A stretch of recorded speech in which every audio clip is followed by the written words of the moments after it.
Joining me on the line now is John Lodge, the bassist for the Moody Blues. He's going on tour with his 10,000 Light Years tour. John, first things first, how are you? Great, thank you. Great. Just got in from America, so a bit jet-lagged at the moment. Same as the rest of my band, I would think. But looking forward to being in England, absolutely. Because, of course, you've just been touring the United States, I think I'm right in saying. Yeah, I just did a cruise to the edge with Yes and a few other bands down to Mexico, 5 days of a floating festival. And then I was up in I went through Florida and then up to the northeast of the US, New York and Boston and a whole host of other towns. A good time. Cold. I was going to ask about Yes, because that was announced recently that you were obviously going to be going on tour with them or playing a few dates with them.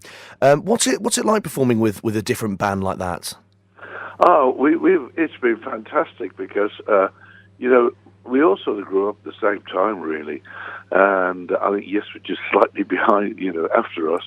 But we all came from that sort of the British rock, sort of prog rock, I suppose you call it at that time. And we all grew up together. So, our careers have sort of gone along in parallel. So it's great to meet up again. I mean, obviously I've seen them over the years, but it's great to meet up and be on the tour. And I'm going to be doing a 6-week tour with them right across the USA during the summer. It's fantastic. Now, John, tell us a little bit about the 10,000 Light Years tour, because you're taking, of course, some musicians who've toured previously with the Moody Blues touring band, I think I'm right in saying. How did the 10,000 your kind of group of musicians come together for that? Well, I've always worked, Alan Hewitt is my keyboard player, but is really my musical director. Within the Moody's, he was really just a keyboard player, but I wanted Alan to be more than that, because he is more than that. He worked with Earth, Wind and Fire for many years, producing a lot of their records. And we are great friends. I've known Alan for many, many years. And we are very, very close. We understand each other musically, what we're trying to do. And, if you've got a great idea for a song, and you can actually have someone who goes along with you and understands where you're trying to go, it's brilliant. It just makes everything work so well. And then the drummer, we found the drummer a couple of years ago. We had a drummer in the Moody's called Gordon Marshall who left, and we were looking for someone else. And we found a guy called Billy Ashbar who came from In Sync and bands like that in America. Beautiful drummer out of Florida. And then I've got a guitarist out of Detroit called Duffy King, who to me is really magic, and I hope all the audience think so as well, because he's got so much energy and he seems to love the music so much. And I wanted to do something different with this tour. I've always had a love affair really with cellos, and I learned to play a cello on a couple of the Moody Blues albums. And so I wanted to bring a cello into the band, and I've been really fortunate to find a cellist who also plays guitar out of Detroit. And so he's on Jason Sharborough, and he's on the tour with me. And we had such a great time in America, and I'm playing Birmingham Symphony Hall, where, to be honest, they're honouring me, with Carl Palmer. It's a great honour, especially go back to your own town. Of course, And I thought it'd be great for the band to come along to England and play the concerts here, and that's what we're going to do. When you're talking about a cellist there and things like that, I was wondering, do you think you're taking more risks perhaps with your music now, because kind of doing things like that is not considered obviously the norm in your classic type of music? Do you find yourself experimenting a lot more now? Yeah, well, the idea, what I've been trying to do with the band is to get back to the more prog rock side of the Moody Blues and try and concentrate on the songs that never went sort of from A to B, but went all over the place first, before they finished. And so I've been looking at songs like that. So I've been doing deep cuts, songs that I would never have never done with the Moody Blues, songs like Candle of Life, never ever done that. And from the Blue Jays album, a song called Saved by the Music, I'm doing that. And also do a song for Mike Pinder, because I want to keep Mike's music alive. And also, Ray Thomas, our flautist in the Moody's, who unfortunately died last year. Him and I have been friends since, I was sort of 15, and we worked together ever since then. And I want to keep Ray's music alive as well, so I'm doing a song called Legend of a Mind. And as well as the usual Moody Blues things, like Isn't No Strange. But I'm really trying to find that the reason the Moody Blues became who they were through the albums, probably the more progressive side of the band. I saw you mention in an interview recently that you've played the massive venues with the Moody Blues, and you've kind of toured in these massive arenas. I saw that you were saying that you kind of quite enjoy the kind of smaller, more intimate venues now. Is that something that has kind of grown on you then?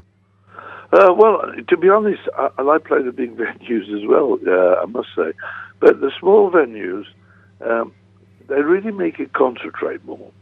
Because, it goes back to the very beginning, really, when we were performing in front of very small audiences.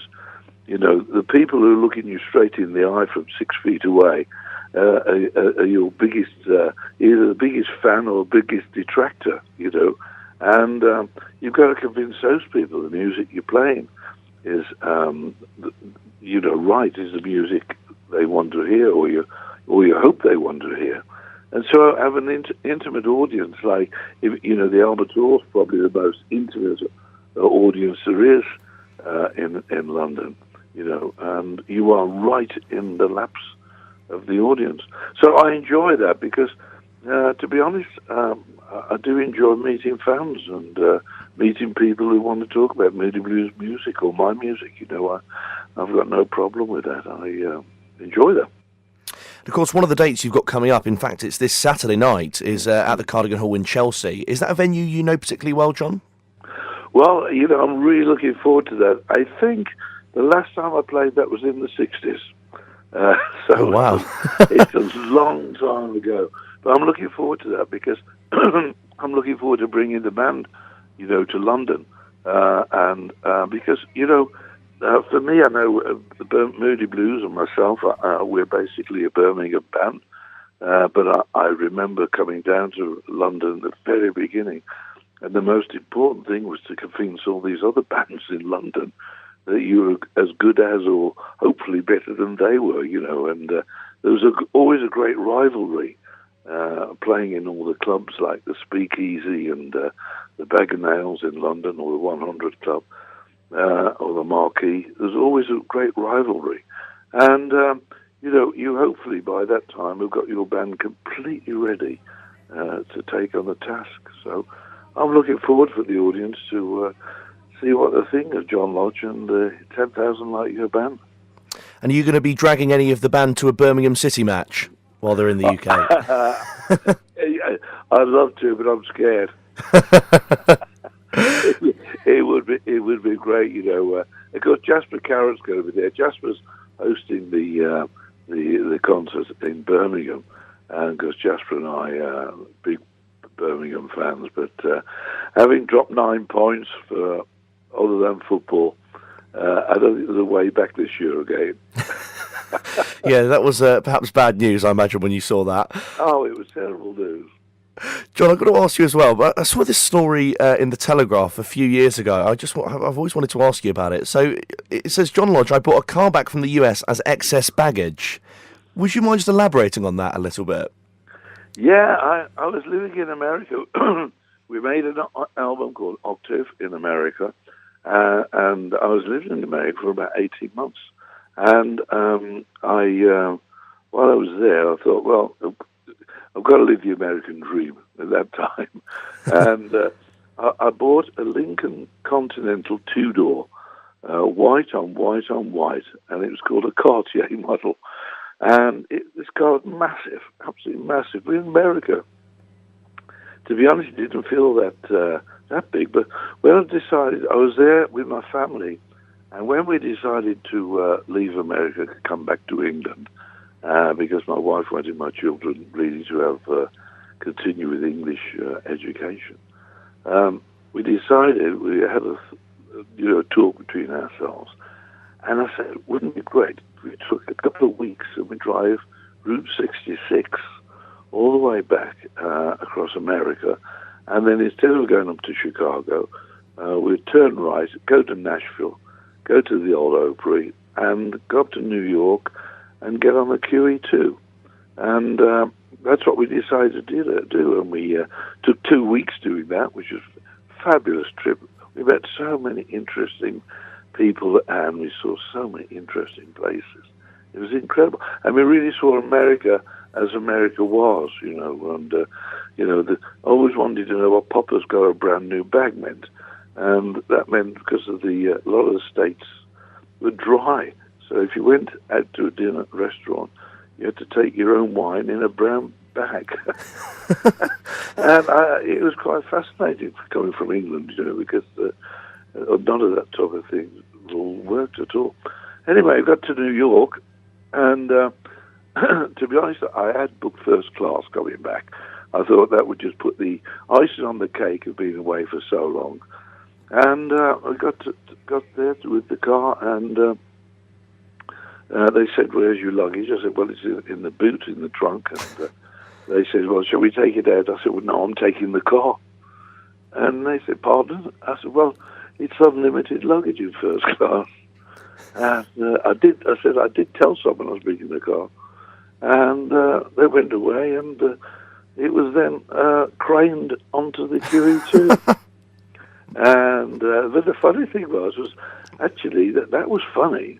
But when we arrived in Southampton, we came off the car, off the boat, and then had to collect the car. So we got in the car with the family, and we drove to the customs, immigration, showed the passports, of course, and they said, the guy said, "What have you got here?" I said, "Well, it's my car from America." He said, "How long have you had it?" I said, "A year." He said, "Well, can I have a look at the logbook?" And at that time, she had a car for a year. Yeah. You didn't have to pay duty. So he looked at the logbook and he said, "You're still 2 days to go before it's a year old." And I looked at him and I said, "Well, I did ask the captain to go slower, but he wouldn't." And the customs guy smiled. Whether it would happen in this day and age, I have no idea. But he smiled and gave me a big tick, and we drove off with the family. And I've still got the car here now in my garage. I just can't get rid of it. It was just such a part of a memory and part of an experience. And the car is huge. Just two quick things as well, John. You mentioned wine there. Am I right in saying that you have your own wine? Yeah, we have our own little wine company called Chrisima. The name comes from Christian, my son, and Emily, my daughter. And I got involved. It got involved with wine only because not so much just the wine; it's just the areas where wine is grown. The French call it terroir. It means everything about the land, And I remember being in Napa Valley in the 60s, and it's such a beautiful area. And over the years, I went to Burgundy in France, and all these areas are so beautiful. And I just got really excited about wine. And when we were at school growing up, it could be Liebfrau Milch or some type of German sweet wine at the Chinese restaurant.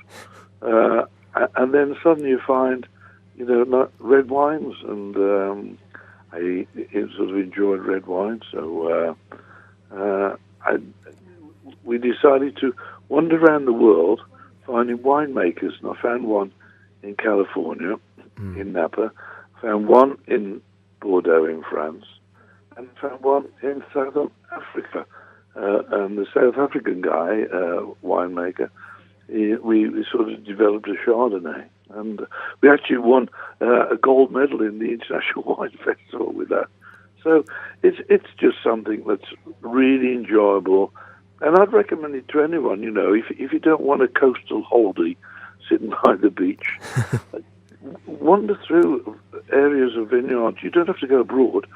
You just go down to the Sussex coast here nowadays, or down into Devon. But it's just I find it quite a magic place where vineyards are. And John, just another thing as well before we let you go. Of course, last year you found out that the Moody Blues and, of course, yourself were inducted into the Rock and Roll Hall of Fame.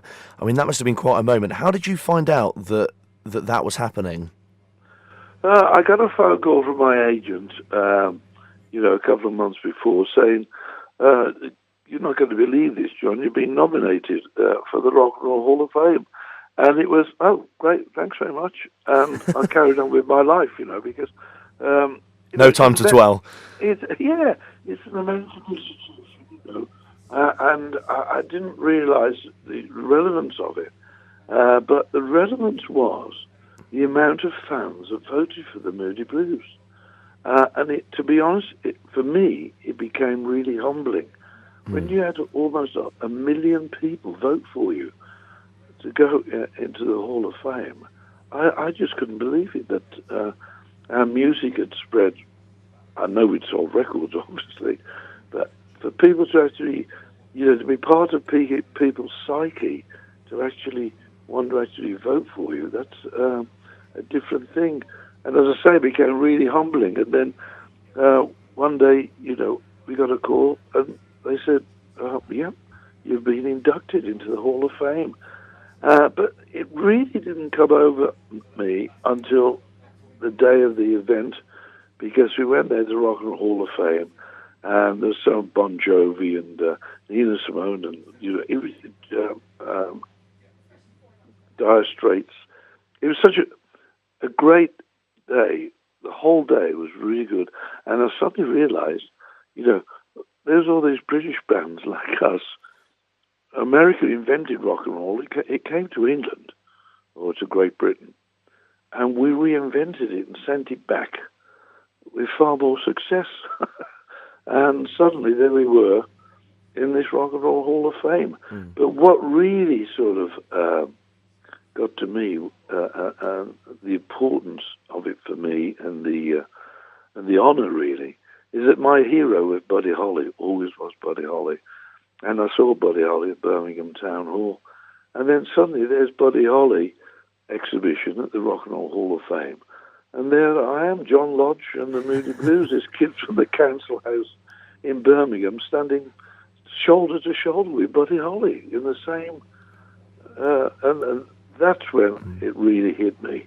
And I thought, yeah, this is going to be fantastic for my grandchildren when they take their children there and say, "Hey, that was my granddad up there." And that was it for me. John, that's absolutely fantastic. Best of luck with your week this week. Of course, it's a busy week. It starts on Tuesday in East Sussex, and then you're finishing off in Wimborne, Dorset on the Sunday night. And, of course, as we mentioned, Saturday, you're in Chelsea at the Cadogen Hall. John Lodge, thank you very much for joining us. Hey, thank you very much, and thank you for the interview. I enjoyed it. Hi, this is John Lodge of the Moody Blues and the 10,000 Light Year Band, and you're listening to Kingston Green Radio.